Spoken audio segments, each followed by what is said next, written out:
Hi friends, I'm Sarah, also known as Budget Girl, and welcome back to my channel. If you're new here, I make videos every single week on how to live a better, fuller, more intentional life with the aid of a budget. And I believe that you can meet all of your money goals if you're willing to work at it.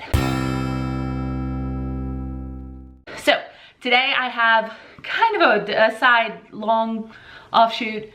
It's an old school video for you. It's a vlog. I went garage sale. I'm gonna show you what I did. So it is Saturday afternoon and I'm about to do some stuff around the house.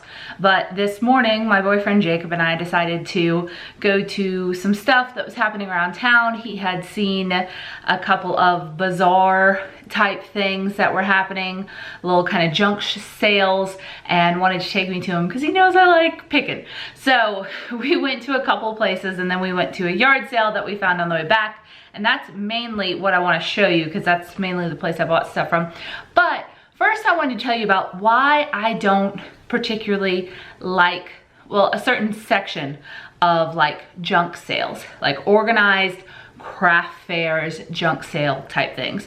So the first sale that we went to was out at kind of a fairgrounds type area, and this company or whoever had rented it out, and it was called Sweet Pickins. And there was an inside area and outside area for vendors, and there was a big truck with all sorts of cool metal signs on it and everything. And they had somebody playing guitar, and they had, you know, a couple little food trucks and stuff like that. And it was $5 each to get in, which, if you didn't know, is a big old red flag. And Jacob didn't tell me about this because he wanted to go and he didn't want me to complain about the price because he's sweet.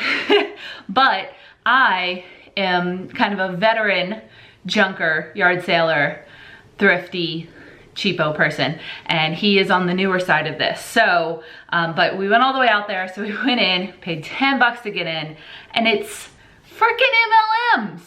This has happened to us before. Now, if you are part of a multi-level media corporation, I got no problems with you until you try to sell me your stuff. I don't think it's worth the money. I think that the business model is flawed, and if you look at the stats, 99% of people that sell this stuff end up losing money on it. So, like, those are the literal facts. My own aunt is in an MLM and does not listen to me. Oh, I can love you, but I'm not gonna buy you stuff.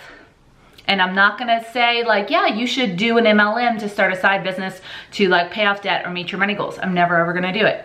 Side rant. So, yeah, they've got LuLaRoe there. They've got Pure Romance, which if you didn't know is like a sex toys type thing, and a few kind of legitimate places that are selling things that they've made. There are a couple of jewelry places and the like, but mostly it's MLMs. I paid $5 to go in a very small expo hall, probably only 1,000 square feet, really, maybe a little more, and it's like 14 booths, and it's all MLMs. Now here's the thing. This was billed as Sweet Pickins, the old, the odd, and the other. Those are the literal names, and that was the billing. And I'm like, old, odd, those sound awesome. But it was mostly other, and other was mostly MLM. So I bought exactly one thing from there, and that was mostly because I completely fell prey to the sunk cost fallacy factor, which is when you feel like you need to spend more to reaccumulate money that you've already sunk into something. So since I'd already spent $10 for us to get in, I spent $5 on this little fish. And he's very cute, and this was from a vendor that actually made their own stuff, and he's real cute. And this is gonna go to my friend Jamie, Jamie's 1-year-old son Ryan, for Christmas, and I thought he might enjoy it. So a little fishy, but ended up being $15 fishy. So I've told Jacob that we have a rule: we're no longer paying more than $1 to get into any sort of junk show. He took me one last year, and I'm not complaining because I get how freaking sweet it is and how amazing it is that I have a boyfriend that'll take me to things like this that I enjoy.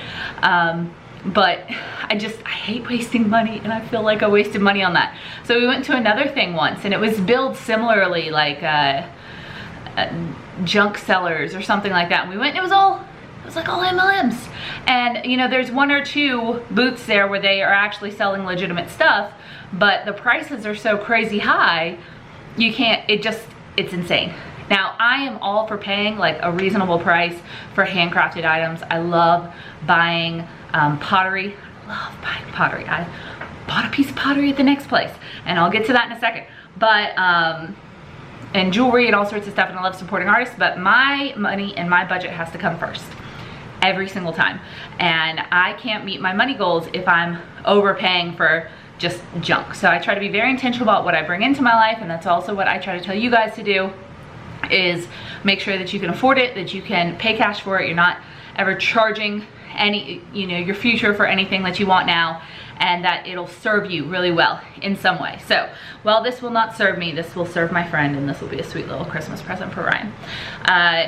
But it did not serve me to spend $10 to go to a junk show to further be sold things. I don't get that model of junk show. And I understand that it costs money to rent the space and to hire the musician or whatever and to staff it, but they're also charging the people that have the booths there a large amount of money to be in the show. So I don't feel like as a customer I should have to pay to get in to go spend my money more. That's like if there was an admission charge to the mall. So I don't go to those. And after being to a couple, literally within the past 2 years, I'm never gonna go to one again, because it's not worth it. And I would rather go to a place where I can support, or even like shop online and support people who make things on their own on Etsy, where they're not getting charged an exorbitant fee to sell there, and I'm not getting charged an exorbitant fee to go shop there. So, end of rant on that. I then went to a church type craft fair, which was $1 to get in, which I will pay every single time. I realize it feels like the same thing, but this was a church. This was a Catholic church that they advertised that they were raising money for missions, and they were having a craft fair of all actual artisans, and I will happily pay $1 to get in somewhere. That's fine. And then I did shop within there. They had a lot of cute stuff. I bought this little, it's a tea bag holder made by a local woman who makes these at her pottery place, and it's just so you have a place to put your tea bag. And I thought it was very pretty. Very nice little purple, sweet little thing. And it's handcrafted, and I was fine spending $4 on this. This is fine. I will use this. I will incorporate this into my life. All that said, when it comes to bazaars and junk shows and anything like that, I prefer not to have to pay to get in and all. And if there's one locally that I can get in without paying and then just shop, I'll totally go to that. And I might buy something.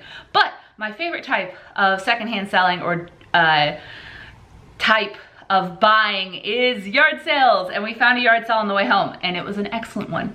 We only went to one because Jacob was getting tired, because I'm a lot to handle. And I spent $14. And here's what I got. So I got this big cast iron, it's so heavy, candlestick holder, and it's got a little flower on the top. It's really, really good quality. And it's very heavy. And I actually bought this as a gift for my Aunt Beth, who's in the MLM, because this is exactly her style. She loves putting things like this around her house, and she loves candles, and she loves candlesticks. So I will wrap this up and give it to her for Christmas, and that was $2. I also got this pretty little frame for $1. I'm gonna tell you the individual prices, and I'll tell you what I paid overall, because you always gotta haggle at a yard sale, right? I got this fun little, it's just lightweight, but it's a fun little towel holder. I'm just gonna put it in the bathroom because I have a hook in the bathroom for a hand towel that is very small and the towel always falls off, so I'm gonna replace that. I got these, oh, this was $1. I got these 3 hexagon shelves, 6, hexagon 6, hope so, pentagon. Correct me in the comments below. I don't know my shapes. These 3, I think these used to be sold at Target, but they're very pretty, and they just hang up on a couple of hooks on the back. And this was $4 for the set of 3, and I think I'm gonna put these in my office. I also got this, which is awesome. This awesome thing is actually a bird feeding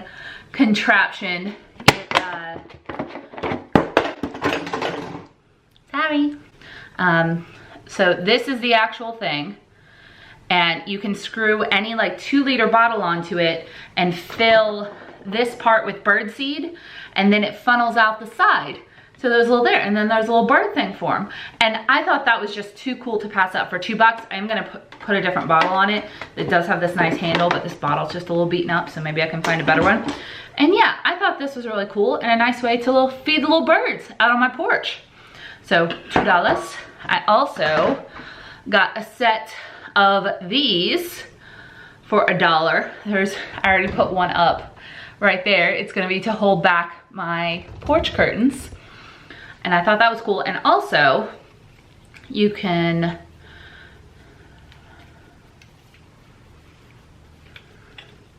detach them and use them as just regular finials if I move to my next apartment and I don't need curtain back holders, which is very nice. And it's actually harder to find just like regular finials than you think, because I needed them for my bedroom for a long time. I also got a big round of glass. Now this was $3, and this is for a tabletop project that Jacob and I are gonna do. He found this cool looking stump and he really wants to make it into like a side table, and we needed a round of glass for the top of it, and we happened to find one. This was $3. He was gonna get one at Lowe's, but they don't cut circles there. Apparently they only cut squares, so that would have been a lot more. I also got this little purple rock, and it was free. It was at the little booth, and they were giving away free rocks. Fun. So for all of this stuff, I spent a grand total of $14. The price of everything that came up was $16. I haggled them down to $14. I thought I did pretty well. So that does not include the fish or this or the entry fee to those other 2 places though. But for all the stuff at the yard sale, $14 for a gift, a thing I'm gonna use to make a thing, office decor, little bird's gonna be happy. I'm pretty stoked. So that was the second to last place we went. The final place we went was like a farm goods store where they were having like a pet adoption day thing. So I got this giant bag of pet treats, which it has all different sizes in it. They had like bulk sell for pet treats, and this was $3.49. So after taxes, it was like $3.70, and this is like 4 pounds of pet treats. Now, originally when I brought it up to the thing, I only had it filled about 3/4 of the way up because it's priced per bag, and there was a big sign that said per bag. And at the register, they were like, you can fill it all the way up to the top. We'll give you another bag to put it in. So Rory's gonna be swimming in pet treats, and so will Jacob's dogs for like months. I can't believe she's not out here. Roro! Roro, where's the puppy? Come here, come here. There's a girl. She's sleeping. Do you want one? Good girl. So that was a very productive day. I spent about $30 overall. I would love to hear what your most recent fabulous yard sale find was. I think my favorite of the day was honestly this, because this is insanely heavy. Like, it kind of hurts to hold it, and Beth's probably gonna go nuts over it. And it was $2. It's $2. Heck, if you take the discount that I got just by haggling at the end, this was free. So practically free gift for somebody I love. I love shopping for gifts for people, really honestly, more than I like getting stuff for myself. Though, I will pull all of this to use. So I'd love to know what your best, most recent yard sale find was. Give me a like if you've ever had to pay money to go to some sort of junk show, or maybe give me a like if you're too smart to pay money to go to a junk show. And tell me how you feel about all that stuff. I'm gonna hang up the other one of these because my curtains are a little lopsided right now. $1. So I had a wonderful day. I love garage sale shopping and bargain hunting and stuff like that, as long as we remember to be intentional with what we're bringing into our lives and our homes and not just wasting money. So all this will come out of my personal money. It was kind of my blow money, spend money. I keep a little yard sale cash in my wallet just for such an occasion, and I had a great time. So don't forget to subscribe if you would like to be part of more frugal ridiculousness, and to like this video if you like yard sales. I'll see you next time.